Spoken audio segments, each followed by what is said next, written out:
नमस्कार. तुम्हाला माहिती आहे मला मिशन इम्पॉसिबल हा थिएटर मध्येच बघायचा आणि काल अचानक आकाश बोलला मूवीला जाऊ शकता तू एकटा आणि हे मी संभवतो हिला घरी.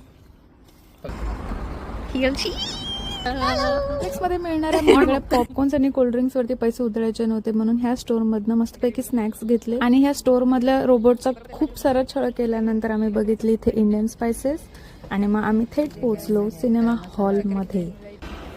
50 पेक्षा जास्त जाहिराती बघितल्यावर डोकं पागल झालेली मी हा विचार करत होती की फक्त 10 लोक का आले असतील हा मूवी बघायला. तेवढ्यात मला तो दिसला ज्याच्यासाठी मी इथे आले.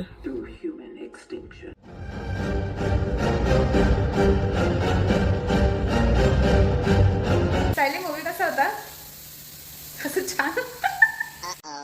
खूप छान मैत्रीण आहे जिला आता कॅमेरामध्ये चेहरा नाही दाखवायचा आहे. हिच्यासोबत टाईम असा उडून जातो आणि मी संसारी बाई आहे हे मी थोड्या वेळासाठी विसरून गेले पण मला आता आठवलं की माझं बाळ मी घरी ठेवून आले तर मला जायचं आहे. Got to go. मूवी तर खूप छान होता पण आता बराच वेळ झालाय आणि आता काही टाइमपास न करता मला पटकन घरी जायचंय. बाई पाऊस पडतोय बाहेर. मी छत्रीने आणले आणि ऑन टाइम सरप्राईज की बाहेर पाऊस पडतोय. सली खरंच पडतोय पाऊस. चल मी जॅकेट घालते. तुझी ट्रॅम इथून आहे.